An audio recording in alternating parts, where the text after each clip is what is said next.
오늘 우리에게 주시는 하나님의 말씀은 예레미야 38장입니다. 오늘도 주님의 은혜가, 주님의 말씀이 우리에게 임하기를 주님의 이름으로 축원합니다. 38장은 37장의 내용과 매우 유사합니다. 1절부터 보면요, 1절에서 3절은 예레미야가 감금당하기 전에 자유롭게 백성들에게 예언의 말씀을 전했던 것을 보여주는데, 그 내용은 우리가 다 알듯이 갈대아인 곧 바벨론에 항복하면 살고 항복하지 않으면 죽게 된다는 메시지였습니다. 이에 고관들은 예레미야의 선포 내용을 왕에게 보고하면서 예레미야를 죽일 것을 고하고 있습니다. 고관들이 예레미야의 죽음을 구하는 이유는 4절에 나타납니다. 예레미야가 백성의 평안을 구하지 않고 재난을 구한다는 것이었습니다. 여기서 우리는 고관들이 생각했던 유대교 종교의 기능은 사회의 평안을 유지하고 백성들을 축복하고 안심시키는 데 있었음을 알 수가 있습니다. 그들이 하나님을 제대로 믿는 신앙이 있었는지는 모르지만 분명한 것은 그들이 자신들이 믿기 원하는 것에 사로잡혀서 그것을 유대교에게, 그러니까 다 자신의 종교에게 바라고 있었다는 것이죠. 그들은 선지자가 대언하는 하나님의 말씀에는 솔직히 관심이 없었습니다. 우리는 그들이 선지자를 대하는 태도에서 그들의 신념이 선지자가 전하는 하나님의 뜻보다 위에 있음을 보게 됩니다. 앞으로 남유다에 펼쳐질 역사를 우리는 잘 알고 있어서 이 정치인들의 행동이 쉽게 잘못되었다라고 우리는 판단할 수 있습니다. 그러나 과연 우리가 2600년 전 남유다의 백성으로서, 아니 그들과 같이 정치하는 고관들로서, 그리고 또 애국심에 고취되어 있는 사람들이었다고 한다면 바벨론에 항복해야 한다는 하나님의 말씀을 전하는 예레미야를 대할 때, 그의 말을 접할 때 우리는 어떤 반응을 보였을까요? 우리가 그 자리에 있더라도 예레미야를 미쳤다고 생각하거나 겁쟁이라고 생각하거나 혹은 반역하는 사람이라고 생각해서 그를 미워하고 혹은 적대하고 그에게 처벌을 요구했을지도 모를 것 같습니다. 5절에서 고관들의 요청에 시드기야 왕은 자신의 생각이나 의지를 피력하기보다는 고관들의 말에 순순히 따라갑니다. 왕은 스스로 고관들의 뜻에 조금도 거스를 수 없다고 신세를 한탄하고 있는 듯합니다. 그만큼 시드기야 왕은 유약했습니다. 왕이 고관들의 요청을 받아들이자 고관들은 예레미야를 끌어다가 감옥 뜰에 있는 왕의 아들 말기야의 구덩이에 던져 넣었습니다. 예레미야는 진창 속에서 이제 죽음을 기다리는 신세가 되었습니다. 칼로 목을 벤다든지 다른 방법으로 즉각적인 사형의 집행이 있었을 수도 있겠지만 어찌된 일인지 고관들은 예레미야를 바로 죽이지 않았습니다. 어찌되었든 그것이 예레미야에게 다시 생명을 얻을 수 있는 기회가 되었습니다. 7절에서 9절을 보면 왕궁의 내시 구스 에벤멜렉이 나오는데요, 그는 고관들이 예레미야를 구덩이에 던져 넣었음을 듣고 왕에게 이를 알립니다. 그리고 예레미야는 구덩이에서 굶어 죽을 것이라고 보고하고 있습니다. 10절에서 13절을 보면 왕의 본심은 예레미야를 죽이고자 했던 것은 아니었던 것 같습니다. 그는 에벤멜렉의 말을 듣고 30명의 호위하는 사람들과 함께 예레미야를 죽기 전에 구덩이에서 끌어내어 탈출시키라고 명령을 합니다. 에벤멜렉은 사람들을 데리고 가서 줄로 예레미야를 끌어내고 시위대 뜰에서 머무르게 하였습니다. 14절 이하에서 시드기야 왕과 예레미야가 만나 이야기를 나누는 장면이 나옵니다. 시드기야 왕은 바벨론과의 전쟁을 불사하자고 하는, 그렇게 주장하는 호전적인 관료들에게는 과는 좀 생각이 달랐던 것 같습니다. 그가 정말 국제 정세에 대한 감각이 있어서 이미 대세가 바벨론에게 기울었다라고 생각했는지, 아니면 좀 더 책임감 있게 위기에 대처하기 위해서 이런저런 목소리를 구하고자 했던지 정확히는 알 수는 없지만, 시드기야 왕은 시위대 뜰에 구금되어 있던 예레미야를 청하여 만남을 갖고 그에게 솔직하게 조언을 구합니다. 예레미야는 15절에서 왕에게 솔직하게 이르면서 자신은 죽임을 당할 것이고 왕은 듣지 않을 것이다 라고 말합니다. 시드기야 왕은 16절에서 결코 자신이나 다른 사람들이 예레미야를 죽게 하는 일이 없게 하겠다라고 여호와 앞에 맹세를 합니다. 이에 예레미야는 왕에게 솔직하게 아뢰입니다. 우리 17절, 18절을 함께 읽어보도록 하겠습니다.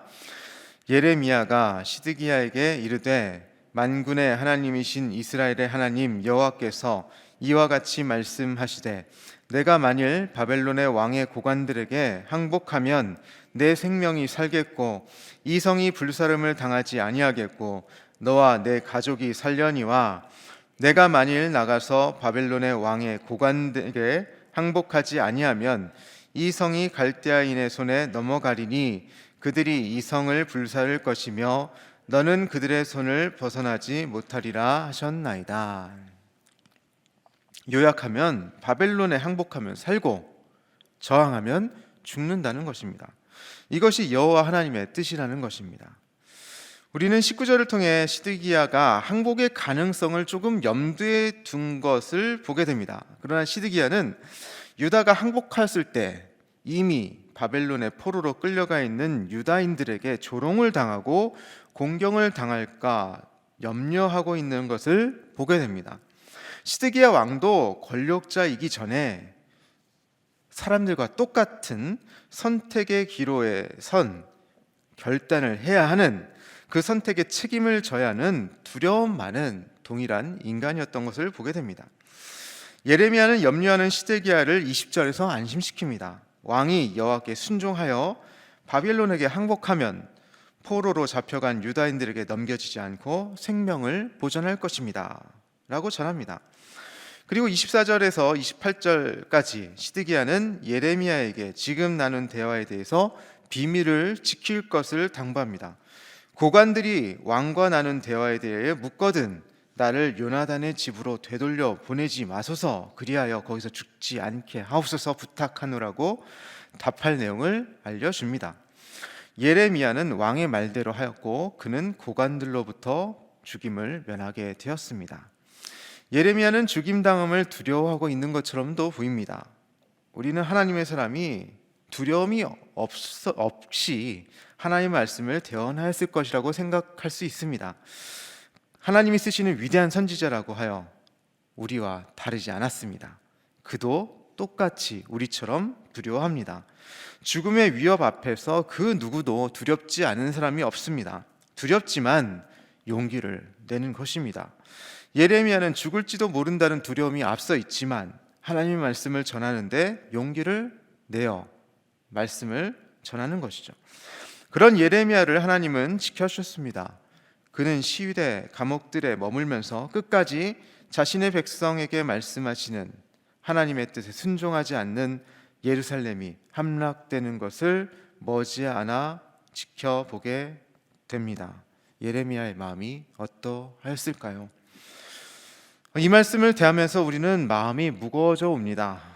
본문 자체가 긍정적인 메시지가 아니기 때문입니다. 솔직히 여기에 모인 우리 모두는 평안의 메시지를 받기를 원하죠. 강단에서 그런 평안의 말씀만 흘러나오기를 바랄지도 모르겠습니다. 어느 누구도 예레미야가 전하는 심판이나 받게 될 재난에 대해서 듣고 싶은 사람 없을 것입니다.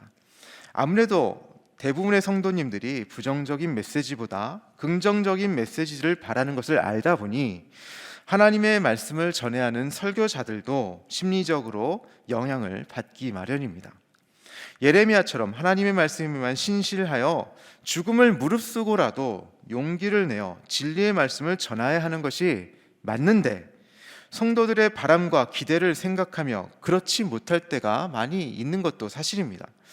게다가 교인 수가 점점 많아질수록 교회에 좀 더 힘있고 유력한 사람들이 많아질수록 설교는 더 힘들어집니다.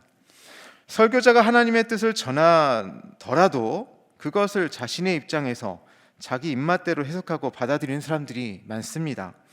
생명을 살리기 위해 구체적인 말씀을 전할 때 그것을 자기 편의대로 해석하고 받아들이는 경우를 우리는 주위에서 쉽게 볼 수가 있습니다. 하나님의 뜻에 따라 성경을 바로 해석하고 시대를 분별하고 행동하여야 함을 요청할 때 그 또한 자신의 자리에 따라 자신의 신념에 따라 자기 맛대로 해석하고 받아들이는 분들을 많이 만나게 됩니다. 그러다 보니 한국교회에서 설교자로 하나님의 말씀을 전한다는 것이 얼마나 어려운 일인가 다시금 생각해 보게 됩니다. 새벽 기도회로 본문을 따라가며 설교를 하니 예레미야 오늘 본문과 같은 설교도 하는 것이지, 만약 제가 본문을 그냥 정해서 선택해서 성도들 앞에 선다면 예레미야와 같이 우리의 마음을 어렵게 하고 힘들게 하는 본문, 그런 본문을 선택해서 일부러 우울하게까지 하는 그 본문을 선택해서 설교할 수 있을까 다시 한번 자문하게 됩니다. 그럼에도 불구하고 오늘 본문 말씀을 통해 분명히 배울 수 있으면 좋겠습니다. 우리가 예레미야를 그렇게 죽이려 했던 고관들과 같이 되지 않기를 축복합니다. 하나님의 뜻은 우리가 지지받고 싶은 생각이나 감정 혹은 우리가 지향해야 하는 어떤 신념이나 주장보다 위에 계심을 분명히 고백하는 우리가 될 수 있기를 바랍니다. 그렇게 우리는 하나님 앞에서 겸손해야 합니다. 언제라도 내 생각과 내 신념이 틀릴 수 있음을 고백해야 합니다. 내가 생각하는 최선이 하나님께는 최선이 아닐 수 있음을 늘 고백하는 것, 그것이 진정한 그리스도인의 신앙의 모습일 것입니다. 또한 우리가 예레미야와 같이 두려움 가운데서도 용기를 낼 수 있기를 축복합니다.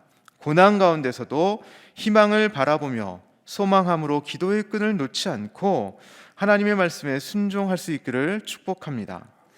예레미야는 하나님의 말씀이 반드시 이루어지리라는 확고한 믿음 안에 서 있습니다. 우리 모두가 우리를 향한 하나님의 약속이 성취되리라는 확신 가운데 나아갈 수 있기를 소망합니다.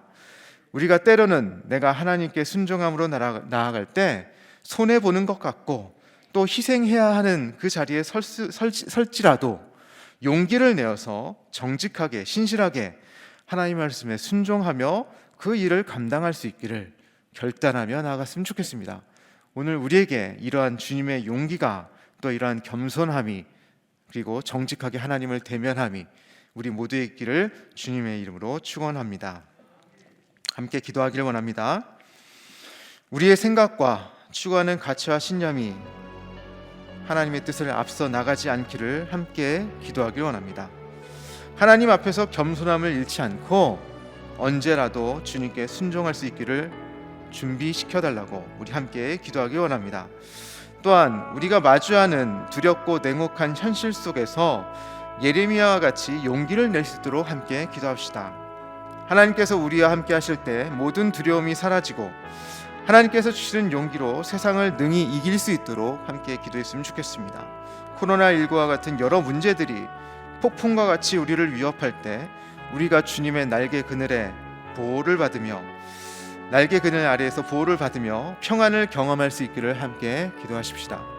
마지막으로 기도 주간 보내고 오늘 돌아오시는 담임 목사님을 위해서 함께 기도하겠습니다.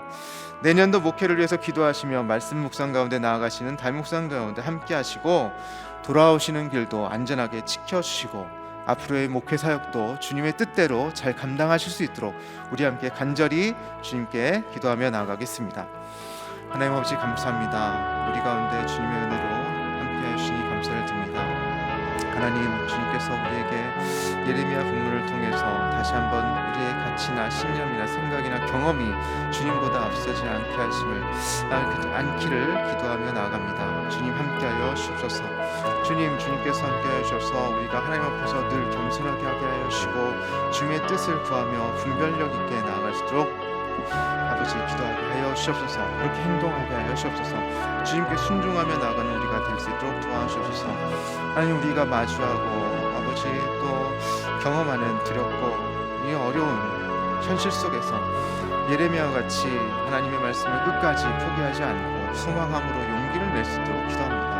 하나님, 우리가 정말 하나님 앞에 서게 하여 주시고 아버지 모든 두려움이 사라지게 하시며 용기 있게 아버지 이 세상을 능히 이겨나갈 수 있도록 도와주옵소서. 코로나19로 여러 가지 문제들이 정말 우리 가운데 많이 있습니다. 우리의 실존을, 생활을 위협하는 모든 문제들이 우리와 함께하고 있지만 하나님, 그런 것들이 우리의 신앙을 위협하지 않게 하여 주시고 하나님, 우리가 진정으로 주님의 날개 그늘 아래 보호를 받으며 하나님 폭풍 속에서도 그 폭풍을 고요케 하시는 하나님을 경험할 수 있도록 도와주옵소서.